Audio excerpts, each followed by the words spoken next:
2 లక్షల రుణమాఫీ చెయ్యాలని మేము నిర్ణయం తీసుకున్నాం.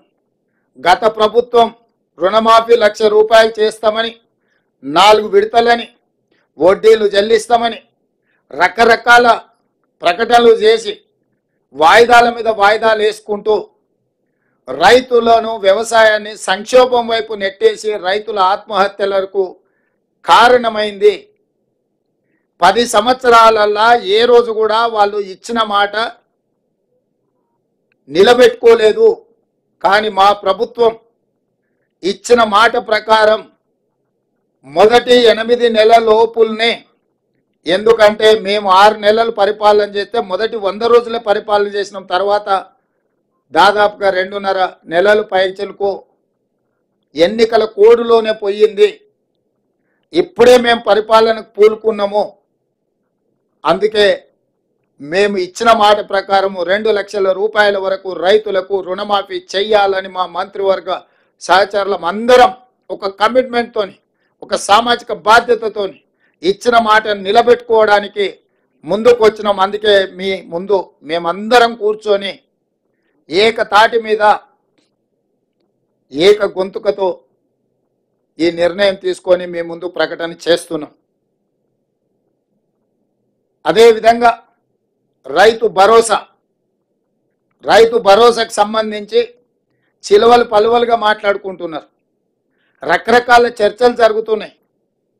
అనర్హులకు ఇచ్చిందని ఒకరంటారు, నేషనల్ హైవేలో రోడ్లు వేసిన వాటికి ఇచ్చిందని ఇంకొకరంటారు, టాటాలకు బిర్లాలకు ఇచ్చిందని మరొకరంటారు, ఆగర్భ శ్రీమంతులు జూబ్లీహిల్స్లో నివసించే ఫామ్ హౌస్ ఓనర్లకు ఇచ్చిందని ఇంకొకరంటారు, గజ్వేల్లో చంద్రశేఖరరావు గారి ఫామ్ హౌస్ కూడా వారు రైతు భరోసా కింద నిధులు తీసుకున్నాడని మరొకరంటారు.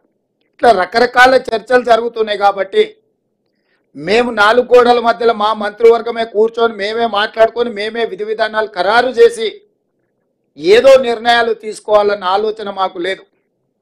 పారదర్శకంగా భాగస్వాములు అందరితో చర్చించి అందరి సూచనల మేరకు, సలహాల మేరకు రైతు భరోసా పథకాన్ని పారదర్శకంగా నిస్సహాయులకు సహాయం అందించాలని, ప్రభుత్వం యొక్క సంక్షేమము సామాన్యులకు చేరవేయాలని, ఏ ఒక్కరికి కూడా అన్యాయం జరగకుండా ప్రతి వాడికి ప్రభుత్వం యొక్క సంక్షేమ పథకం చేరాలి అని, రైతు భరోసా నిధులు ఖాతాలో పడాలన్న ఆలోచనతోని మా మంత్రివర్గము స్టేక్ హోల్డర్స్ అందరితో చర్చించడానికి ఒక నివేదికను తయారు చేయడానికి మంత్రివర్గ ఉపసంఘాన్ని నియమించినము.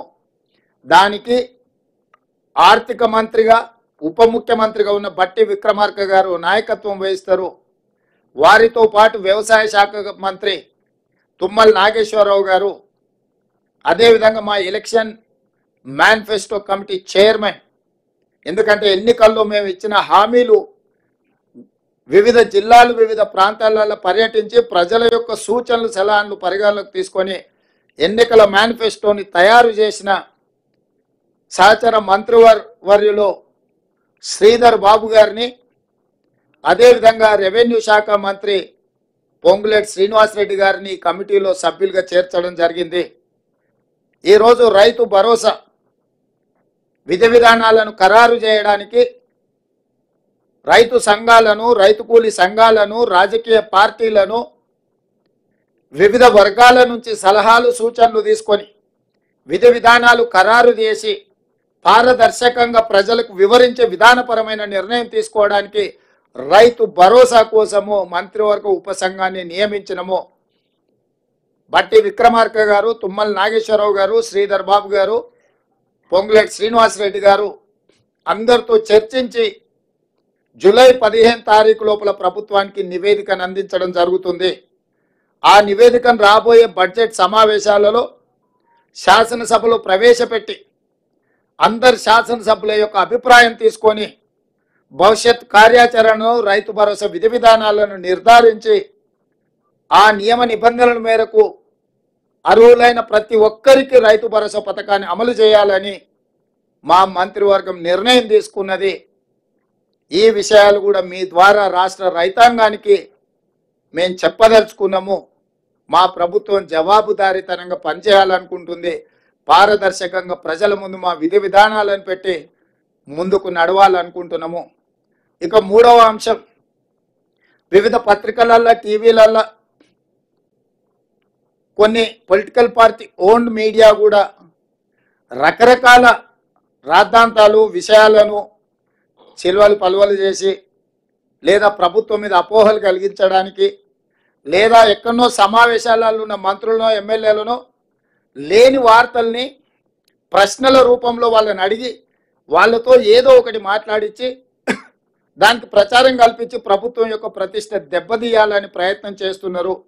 అందుకు గాను మంత్రివర్గ నిర్ణయాలు కానీ ప్రభుత్వ పరిపాలనకు సంబంధించిన అంశాలను మీడియా మిత్రులకు బ్రీఫింగ్ చేయడానికి మంత్రివర్గం నుంచి 2 అధికార ప్రతినిధులుగా 2 మంత్రులను